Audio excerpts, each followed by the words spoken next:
دستوري كتاب الله دستوري وخير الخلق أسوتنا بسنته انجلى نوري لهدي الحق أرشدنا كتاب الله دستوري وخير الخلق أسوتنا بسنته انجلى. السلام علیکم ورحمۃ اللہ وبرکاتہ. الحمد للہ رب العالمین والصلاة والسلام علی رسولہ الامین. اما بعد، 29واں ہمارا درس ہے دینی معلوماتی کورس کا. مؤلف رحمہ اللہ نے ذکر کیا ہے رکن الاحسان. احسان کیا ہے؟ ہوا ان تعبد اللہ کأنک تراہ فإن لم تکن تراہ فإنہ یراک. اللہ احسان، جب حدیث جبریل ہے جس میں جبریل علیہ السلام نے جب پوچھا آپ سے کہ احسان کیا ہے، تو آپ نے جواب دیا آپ صلی اللہ علیہ وسلم نے کہ تو اللہ کی عبادت ایسے کرے کہ گویا تو اسے دیکھ رہا ہے، اگر تم اسے نہیں دیکھ رہے تو وہ تمہیں دیکھ رہا ہے. یہ وہ مقام ہے جو سب سے اعلیٰ مقام ہے عبادات کے اندر، ایمان کے اندر، کہ بندہ اس درجے تک پہنچے کہ اسے یہ احساس اور اس کے تخیل میں آ جائے کہ وہ اللہ کو دیکھ رہا ہے اور اللہ اس کا مشاہدہ کر رہے ہیں. اور اگر یہ تخیل نہیں آتا کہ وہ اللہ کو دیکھ رہا ہے عبادات کے اندر، تو پھر دوسرا درجہ اس سے ذرا ہلکا یہ ہے کہ اللہ اسے دیکھ رہا ہے. یہ مراقبے کا یہ جو تخیل ہے کہ اللہ مجھے دیکھ رہا ہے ہر کام میں، یہ سب سے اعلیٰ مقام ہے احسان کا عبادت کے اندر. اور اس مقام تک بندہ ظاہری اعمال پہ پابندی کرتے ہوئے اور باطنی ایمان، اللہ کی کمال محبت اور اللہ تعالیٰ کے ساتھ اخلاص اور اللہ تعالیٰ کی عبادت میں خالص اللہ کی رضا اور اس میں کوشش اور محنت سے اس مقام تک پہنچتا ہے. جیسے صحابہ کہتے ہیں کہ ہم اللہ کے نبی صلی اللہ علیہ وسلم کی مجلس میں ہوتے، ہمیں ایسے لگتا ہے جیسے جہنم اور جنت ہمارے سامنے ہیں. تو یہ عبادات کے اندر سب سے اعلیٰ مقام ہے. اب آگے آتے ہیں ہم نماز اور پھر آگے طہارت کے مسائل آئیں گے. شروط الصلاۃ، نماز کی شرطیں. شرط کسے کہتے ہیں؟ اگر شرط موجود ہو، وہ چیز موجود ہو تو وہ عمل اس کے بعد قبول ہوگا، اور اگر شرط مفقود ہو تو وہ عمل قبول نہیں ہوتا. اور شرط عمل کا حصہ نہیں، عمل سے خارج ہوتی، اس سے پہلے ہوتی ہے. مثلا نماز کی شروط میں سب سے پہلی شرط جو ہے یہ 9 ہے. پہلی شرط اسلام ہے. تو غیر مسلم نماز پڑھے گا تو اسے آخرت میں اجر نہیں ملے گا جب تک وہ مسلمان نہیں ہو جاتا، کیونکہ وَمَن يَبْتَغِ غَيْرَ الْإِسْلَامِ دِينًا فَلَن يُقْبَلَ مِنْهُ، جو اسلام کے علاوہ کسی اور دین کے ساتھ اللہ کے پاس گیا، اللہ تعالیٰ اسے ہرگز قبول نہیں کریں گے اور وہ آخرت میں خسارے والوں میں سے ہوگا. دوسری جو شرط ہے وہ ہے عقل. عقل حاضر ہو، پاگل انسان جنون کی حد ہو یا نشے کی حالت میں ہو تو اس کی عقل حاضر نہیں ہے، اس وقت اس میں نماز فرض نہیں ہے. آپ نے فرمایا، مسند احمد، ابو داؤد اور نسائی اور ابن ماجہ میں روایت ہے کہ میری امت سے قلم اٹھا دیے گئے ہیں 3 بندوں سے. میری امت میں سے کون سے؟ سویا ہوا حتیٰ کہ بیدار ہو جائے، اور پاگل حتیٰ کہ وہ جو ہے اس کی عقل واپس آ جائے، اور بچہ حتیٰ کہ بالغ ہو جائے. تیسری شرط ہے تمیز. تمیز سے مراد ہے کہ وہ چھوٹی عمر جس میں انسان جو ہے اپنا سنبھال سکتا ہے، طہارت اور نجاست میں فرق کر سکتا ہے، طہارت کی حفاظت کر سکتا ہے، اور اتنی زیادہ چھوٹی عمر نہیں، یعنی عمر کا وہ حصہ جس میں اس میں تمیز پیدا ہو جاتی ہے اچھائی اور برائی کی، اور اس کی حد جو ہے 7 سال ہے. اس لیے نبی علیہ السلام نے فرمایا مروا ابناکم بالصلاۃ ل7، اپنے بیٹوں کو، اپنے بچوں کو جو ہے 5 سال کی عمر میں بیٹے اور بیٹیوں کو حکم دو نماز کا. اور وضربوہم علیہا ل10، 10 سال کے ہوں تو ان کو ڈنڈے مارو اگر وہ نماز نہیں پڑھتے، پٹائی کرو ان کی کہ وہ نماز کے عادی بنے. وفرقوا بینہم فی المضاجع، ایک اور کام کیا کرنا ہے 10 سال کی عمر میں؟ ان کی بستر الگ کر دینے، اکٹھے نہیں ان کو سلانا. یہ مستدرک حاکم اور مستند احمد اور ابو داؤد کے اندر روایت ہے. تو اس میں کیا حکم ہے؟ مرو اولادکم اور مرو ابناءکم، اپنی اولاد کو حکم دو. تو تمیز جو ہے، سن التمیز جو ہے، اس کے بغیر جو ہے نماز قبول نہیں ہوگی. چھوٹا بچہ ہے، اسے اجر ملے گا اگر وہ ذکر وغیرہ پڑھتا ہے، لیکن تمیز ضروری ہے تاکہ وہ طہارت اور نجاست میں فرق کر سکے. چوتھی شرط ہے رفع الحدث، یعنی وہ پاک ہو جنابت سے بھی، اور عورت ہے تو حیض وغیرہ مینسس سے پاک ہو، اور ساتھ جو ہے باوضو ہو. حدیث میں لفظ ہے لا يقبل اللہ صلاۃ بغیر طہورین، اللہ نماز قبول نہیں کرتے تو پاکیزگی کے بغیر، یہ صحیح مسلم میں ہے۔ اور بخاری اور مسلم کے جو لفظ ہیں لا يقبل اللہ صلاة من احدث حتی یتوضا، اللہ اس بندے کی نماز قبول نہیں کرتے جو بغیر وضو کے ہو حتیٰ کہ وہ وضو کر لے۔ تو دونوں طہار جو نجاستیں ہیں، بڑی نجاست یعنی غسل واجب ہے تو غسل کیا ہو ساتھ، اور پھر باوضو بھی ہو، اس کے بغیر وضو کے بغیر نماز قبول نہیں ہوتی۔ پانچویں شرط ہے نجاست کو زائل ہونا بدن سے، کپڑوں سے، اور جس جگہ وہ نماز پڑھ رہا ہے۔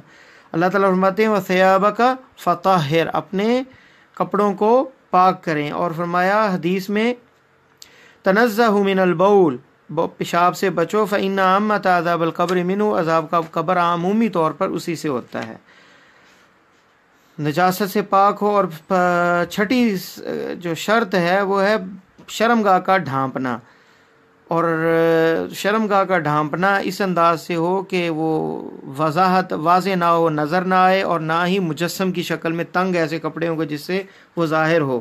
حدیث کے لفظ ہیں لا يقبل اللہ صلاة حائض الا بخمار، بالغہ اور لڑکی کی اللہ تعالیٰ نماز قبول نہیں کرتے مگر پردے کے ساتھ، یعنی یہ ابو داؤد کے اندر روایت ہے، یعنی اس کا پورا جسم جو ہے وہ ڈھمپا ہوا ہونا چاہیے لڑکی کا۔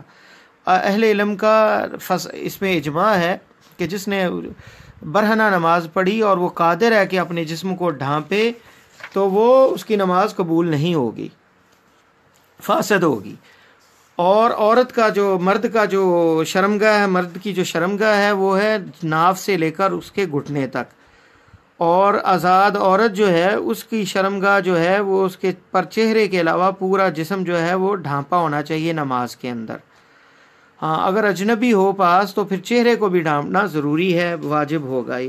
اللہ تعالیٰ فرماتے ہیں یا بنی آدم خذوا زینتکم عند کل مسجد، سورہ اعراف، اے آدم کی اولاد زینت کو اختیار کرو ہر نماز کے لیے۔ ساتویں شرط ہے وقت کا داخل ہونا، وقت جو ہے نماز کا داخل ہو چکا ہو، وقت سے پہلے نماز قبول نہیں ہوتی۔ جبریل امین نے آپ صلی اللہ علیہ وسلم کو نماز پڑھوائی اور کہا اب پہلے وقت میں اور پھر آخری وقت میں، فقال یا محمد، اور کہا اے محمد صلی اللہ علیہ وسلم الصلاۃ بین ہذین الوقتین، یہ دونوں وقتوں کے درمیان میں نماز کا وقت ہے۔ اور اللہ تعالیٰ فرماتے ہیں ان الصلاۃ کانت علی المؤمنین کتابا موقوتا، سورہ نساء، بے شک نماز جو ہے مومنوں پر مقررہ وقت پر فرض ہے۔ اور فرمایا اقیم الصلاۃ، اللہ تعالیٰ فرماتے ہیں نماز کو قائم کرو، لدلوک الشمس الی غسق اللیل وقرآن الفجر ان قرآن الفجر کان مشہودا۔ تو یہ نمازوں کے اوقات جو ہیں وہ وقت ہیں ان کے مقرر، ان وقت کے ان اوقات کے مطابق جو ہے وہ پڑھی جائیں، اور وقت سے پہلے یا بعد میں پڑھنا جو ہے وہ قبول نہیں ہوگی۔ آٹھویں شرط جو ہے استقبال القبلہ، قبلہ کی طرف جو ہے منہ کر کے نماز پڑھے۔ قد نرا تقلب وجهک فی السماء فلنولینک قبلۃ ترضاها فول وجهک شطر المسجد الحرام، اس آیت میں فول وجہ کا حکم ہے کہ اپنے چہرے کو پھیریں مسجد حرام کی طرف، حیثما کنتم، جہاں بھی تم ہو، فولوا وجوہکم حیثما کنتم فولوا وجوہکم شطرہ، تو اس کی طرف جو ہے مسجد الحرام کی طرف منہ کر کے نماز پڑھنے کا جو حکم ہے استقبال قبلہ، یہ بھی شرط ہے۔ جو قبلے کے علاوہ کسی اور طرف منہ کر کے نماز پڑھے گا اس کی نماز بھی باطل ہوگی۔ نویں شرط نیت ہے۔ نیت جو ہے آپ نے فرمایا انما الاعمال بالنیات، عملوں کا دار و مدار نیتوں پر ہے، وانما لکل امرئ ما نوى، ہر بندے کی نیت کے مطابق ہی اسے اجر ملے گا۔ اور نماز کی نیت جو ہے وہ بھی کرنی ضروری ہے، اس کے بغیر نماز قبول نہیں ہوگی کہ نفل پڑھ رہا ہے، فرض پڑھ رہا ہے، سنتے پڑھ رہا ہے، کون سی نماز پڑھ رہا ہے۔ اور نماز کی نیت جو کرنی ہے وہ زبان سے نہیں، دل سے، ارادے کا، دل کے ارادے کا نام نیت ہے۔ تو نماز میں نیت جو ہے جو زبان سے الفاظ سے کرتا ہے وہ بدعت ہے، کیونکہ آپ نے کوئی زبان سے نیت کرنا کوئی نہیں سکھائی۔ اگر یہ آپ نے سکھائی ہوتی تو عربی میں نیت ہوتی، یہ ہر زبان میں جو نیتیں کرتے ہیں، 4 رکعت نماز فرض، پیچھے امام کے، منہ قبلہ رخ، اللہ اکبر، پشتو میں، سندھی میں، بلوچی میں، تو یہ نیت جو ہے بدعت ہے الفاظ کہنے، کیونکہ ہر عبادت کی نیت کی جاتی تو نماز کے لیے لفظی طور پہ کیوں کی جاتی ہے، باقی چیزوں کی کیوں نہیں پھر کرتے؟ کیونکہ اس کی خاص کوئی دلیل نہیں ملتی، ہر عبادت کے لیے نیت کی ضرورت ہے۔ تو کوئی بندہ یہ نہیں کہتا کہ میں زکوٰۃ دیتا ہوں واسطے اللہ تعالیٰ کے 2000 روپے اور فلاں مسکین کو میرا منہ قبلہ رخ اور یہ لو بسم اللہ اللہ اکبر لو جی، کوئی نہیں اس طرح نیت کرتا زکوٰۃ دیتے وقت، تو پھر نماز کی کیوں اس طرح نیت؟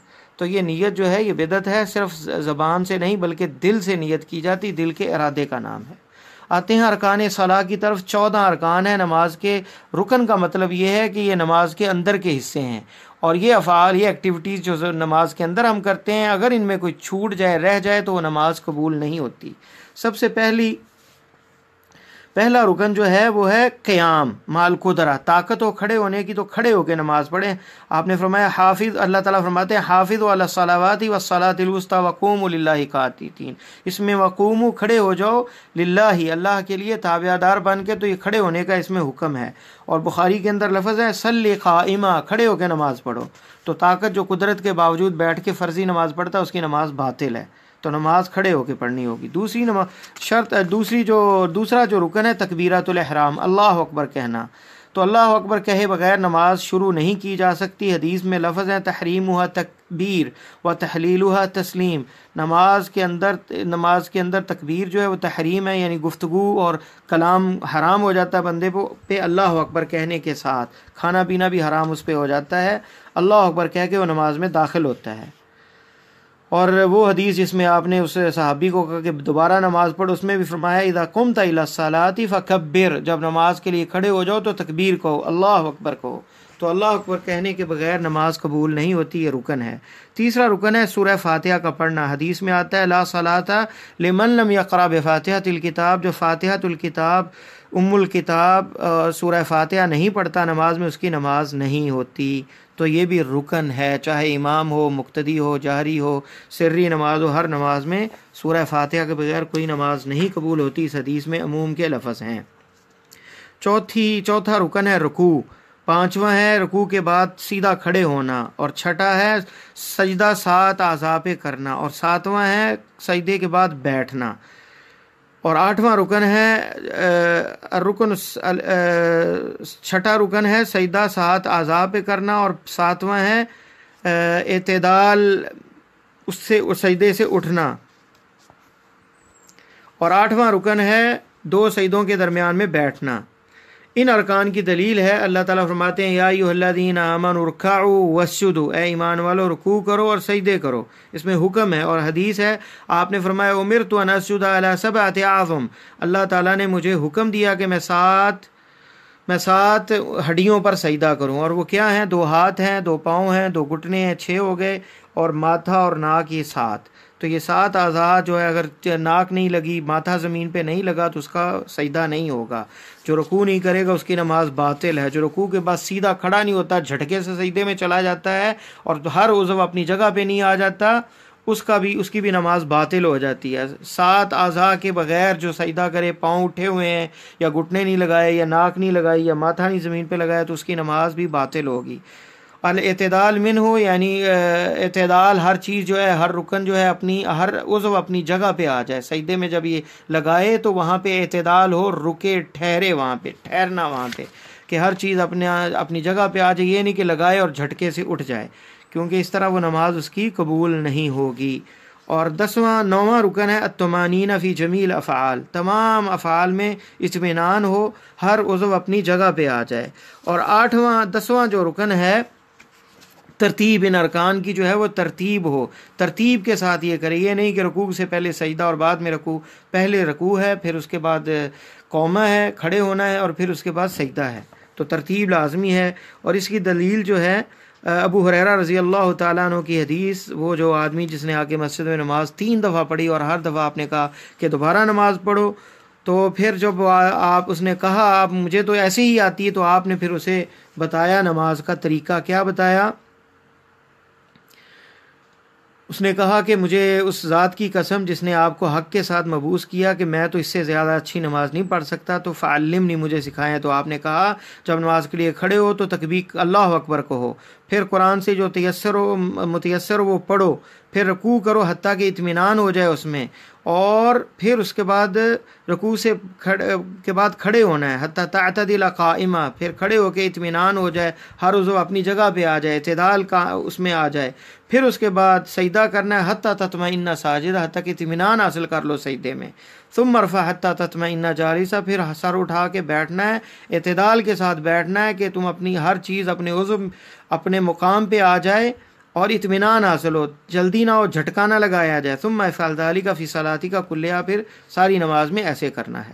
اور 11واں رکن ہے تشہد الاخیر، اور یہ بھی رکن ہے آخری قیدے میں آخری تشہد پڑھنا۔ ابن مسعود کی روایت میں ہے کہ ہم نماز جب فرض نہیں ہوئی تھی ہم یہ کہا کرتے تھے السلام علی اللہ من عبادہ السلام علی جبریل و میکائیل، تو جب ہم یہ دعا پڑھتے تھے تو نبی علیہ السلام نے کہا لا تقولوا السلام علی اللہ، یہ نہ کہو اللہ پر سلام اللہ کے بندوں کی طرف، فإن اللہ والسلام، اللہ ہی سلام ہے، لیکن کہو التحیات للہ والصلوات والطیبات۔ تو آپ نے ہمیں یہ تشہد سکھایا، اور یہ وہ لفظ جو ہیں تفصیل سے آگے واجبات نماز کی جو واجبات اس میں آئیں گے۔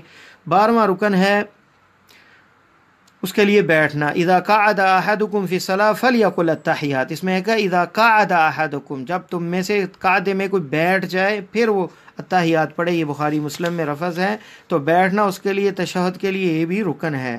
13واں رکن جو ہے آپ صلی اللہ علیہ وسلم پر درود پڑھنا، حدیث کے لفظ ہیں اذا صلی احدکم فی ثم یصلی علی النبی، پھر وہ آپ پر درود پڑھے، اور ایک روایت میں لفظ ہے لیصلی علی النبی، اس میں امر کا صیغہ ہے، اللہ کے نبی صلی اللہ علیہ وسلم پہ وہ درود پڑھے، ثم یدعو، پھر دعا کرے۔ یہ احمد اور ابو داؤد، مسند احمد اور ابو داؤد میں روایت ہے۔